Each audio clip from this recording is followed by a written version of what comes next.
Muito bem. Olha, a ferramenta que eu vou apresentar para vocês hoje, na verdade a gente não vai desenvolver nada, a gente vai muito mais apresentar. É uma ferramenta que a gente tem utilizado bastante no nosso grupo de pesquisa. Eu separei aqui um artigo que a gente publicou, que a gente usou ela. Então esse artigo aqui ele trata sobre modelagem probabilística. E veja que eu sou autor, a Sara era uma aluna de mestrado, agora está fazendo doutorado na Bélgica, e outras duas pessoas numa universidade da Bélgica também, que são autores. Mas veja, aqui a gente pegou e analisou pórticos de concreto armado, quando você retira uma coluna, ou seja, você tem um processo de colapso progressivo, e daí a gente analisou isso daí probabilisticamente. Bom, veja que tem aqui essas funções de distribuição que vocês conhecem muito bem nesse ponto do curso.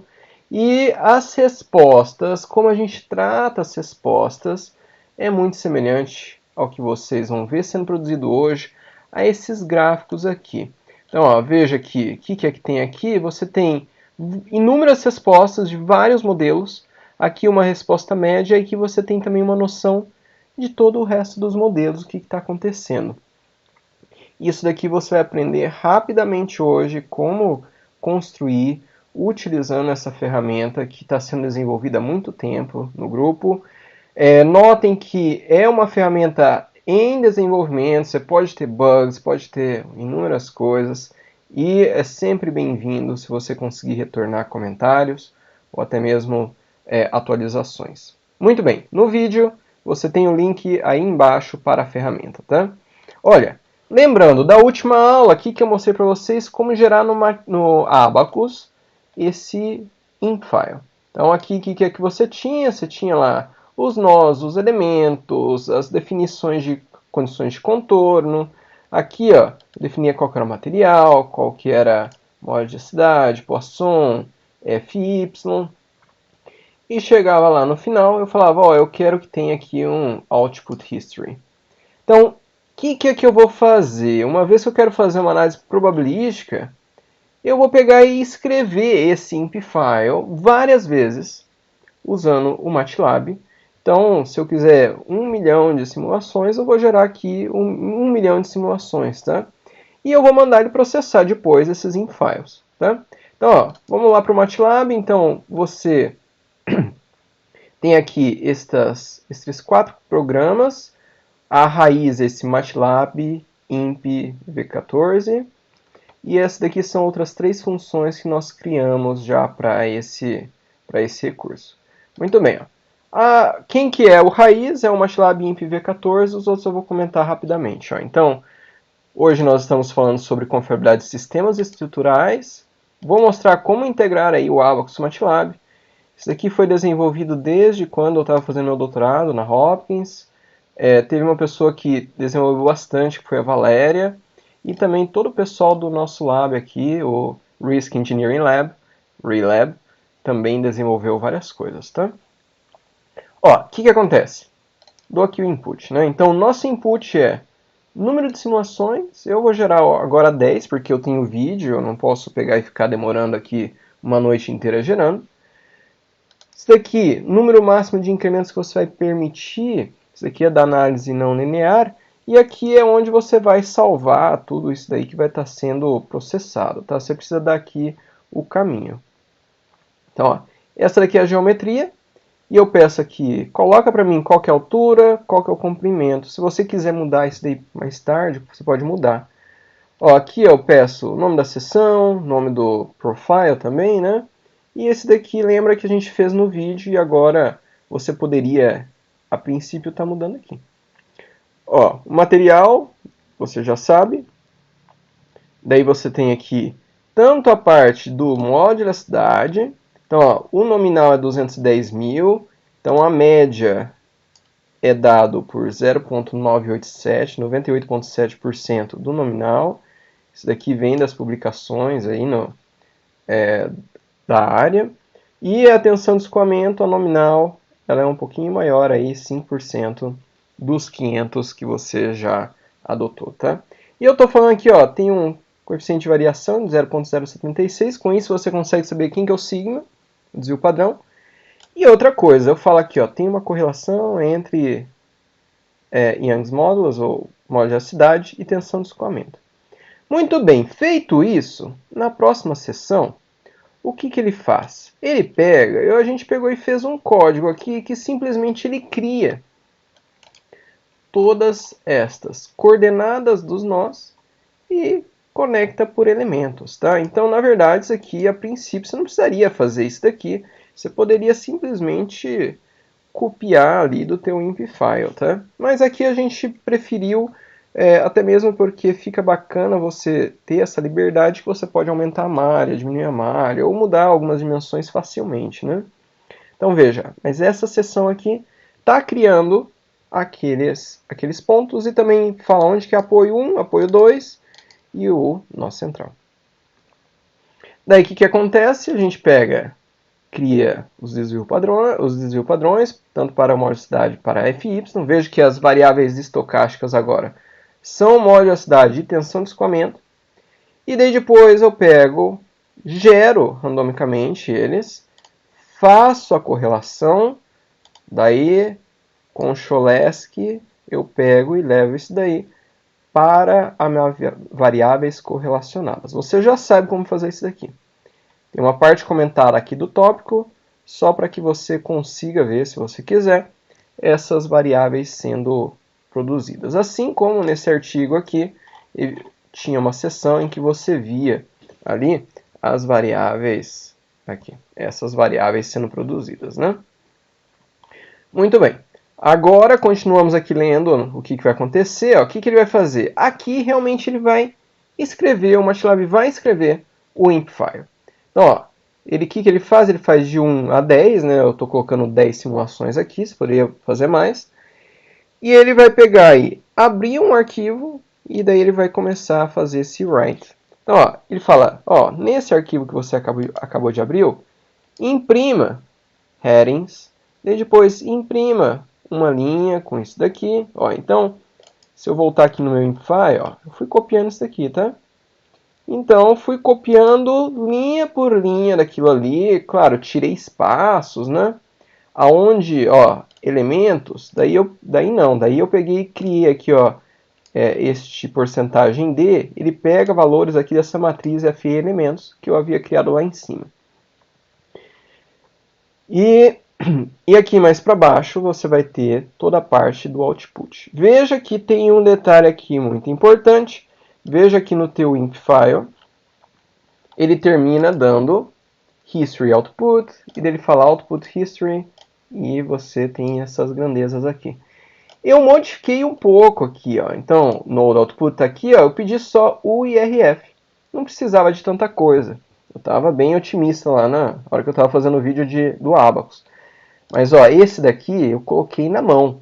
E esse daqui é muito importante, porque ele vai imprimir num arquivo, se você rodar esse imp, ele vai imprimir em um arquivo, ele vai imprimir tanto o deslocamento em 2, quanto a reação em 2, para o nó central. Aqui, ó, node set, nó central. Então, isso daqui é algo que você tem que entrar na mão, tá? No teu imp file. E aqui, claro, já está sendo feito isso para você. Olha, daí essa daqui é a palavra-chave para conseguir rodar o Abacus a partir do MATLAB, tá? Então, ó, você pega e chama um command string, e daí você digita Abacus job, o nome do job, o input, e você escreve aqui interactive, porque ele vai esperar terminar as simulações para começar a rodar, tá? E daí ele roda isso aqui no DOS, né? Então, ó, veja aqui que ele faz, ele deleta algumas baboseiras aí baboseira não, né? Algumas coisas a mais aí que o Abacus vai ficar criando, e ele fecha, e daí ele toca o barco com um arquivo que chama .dat, que é o arquivo que foi impresso, aquele deslocamento e reação.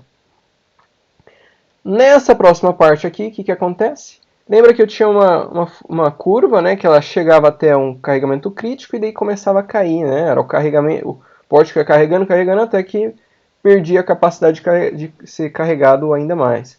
Então, o que é que eu vou fazer aqui? Eu vou pegar aqueles valores para construir todas aquelas curvas. E eu vou pegar aqui todos os peak values, tá? Notem que eu estou colocando aqui um deslocamento de 100 milímetros, eu acho, ainda. Claro que você pode mudar isso daí, né? Não vem ao caso mostrar agora.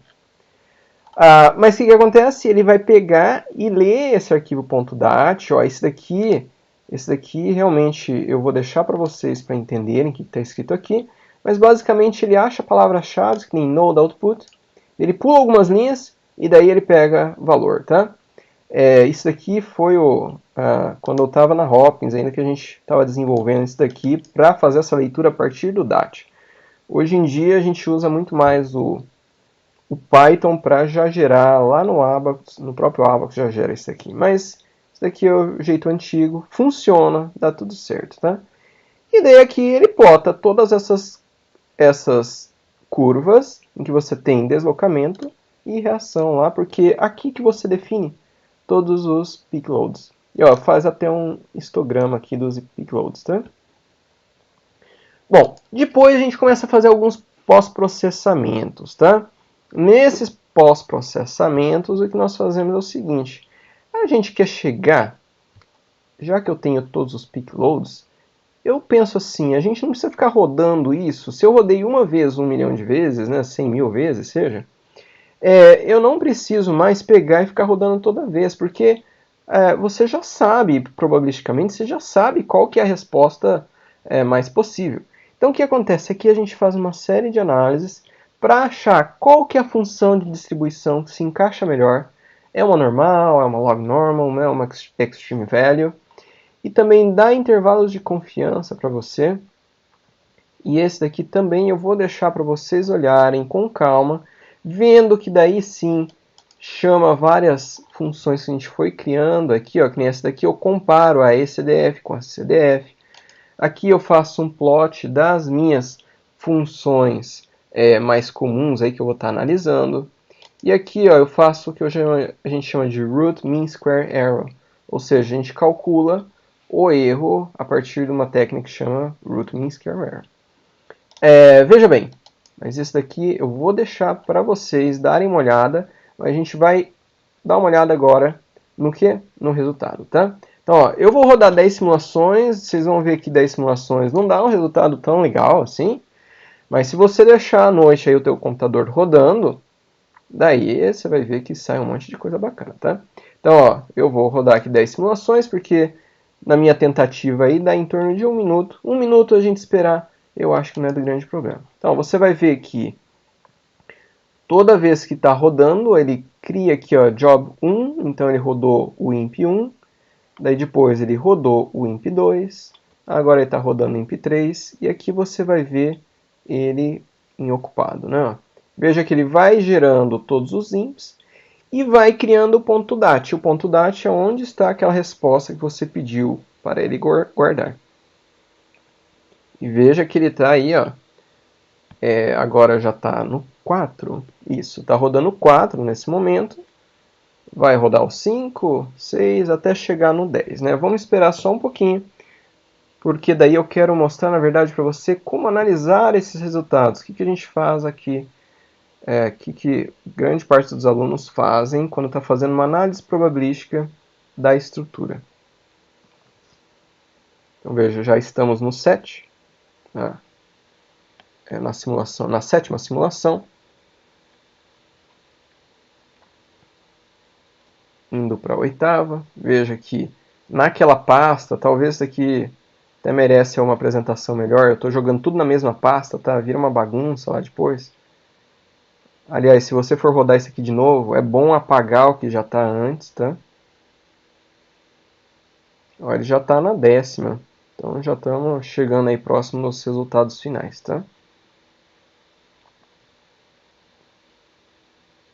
E não se preocupe se falar que fechou com erros, porque na verdade eu sempre coloco um deslocamento muito alto, né?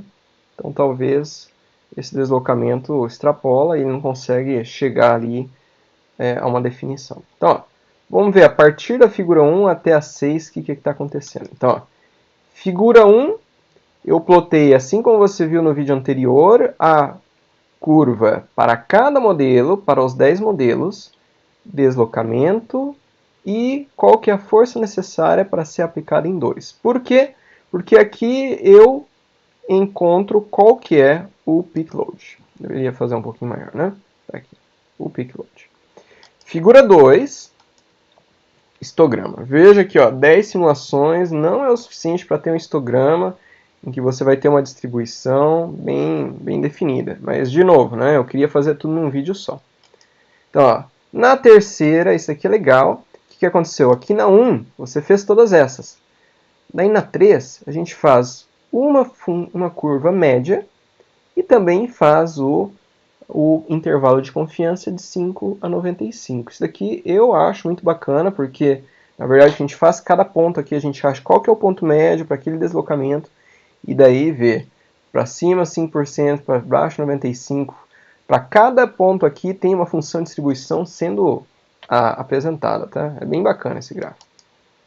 Daí aqui, ó, o que aconteceu? Em azul, você está vendo as respostas. Então, aqui eu tenho os peak values. E em vermelho, você vai estar vendo a função que se encaixa baseado nas propriedades que você teria para uma função normal. Então, ó, eu boto aqui tanto o KS-test2 quanto o root mean square error. Notem que o KS-test2 hoje em dia não é tão utilizado assim, mas está aqui para você, para ter uma noção. Até mesmo para ser um balanço aqui com o root mean square error.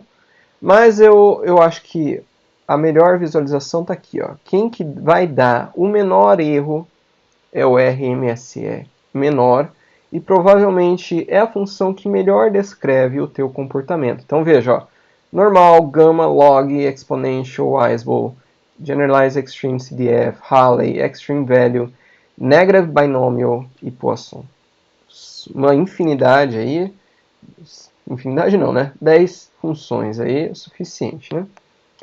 Já na figura 5, ele fala para você qual que é melhor. Então, para esse caso, ele achou que a melhor é a Generalized Extreme Value. Veja que o RMSE deu 0.07. Muito bom, né? Veja que todos eles aqui foi dando qual que é o RMSE. E, de fato, a hora que você chega aqui na Extreme Value, é o menor RMSE. Então, ele plotou isso aqui de novo, a verdade é essa. E daí na figura 6, essa figura aqui, nossa, nós utilizamos demais aqui, é o que a gente chama de função ou curva de fragilidade da tua estrutura, ou a 1 menos a CDF. Então veja, o que está sendo plotado aqui é só a Generalized Extreme Value, a função Generalized Extreme Value, que você achou aqui, tá? E o que está acontecendo aqui? Aqui você fala, olha, vamos supor aqui, ó, 90% das minhas estruturas, elas conseguem resistir a um carregamento a 1.4, 1.6. Vamos falar que aqui é 1.55 vezes 10 a sétima.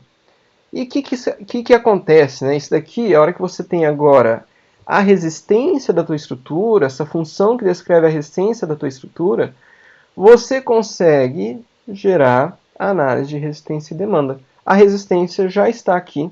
Agora você vai ter que pegar e fazer a convolução com a demanda. Seja ela uma demanda devido ao vento, devido ao carregamento próprio, seja o que for, a convolução vai acontecer a partir agora desta Generalized Extreme Value Function. E com isso, realmente, você passa a entender muito bem aqui como que o pessoal trabalha.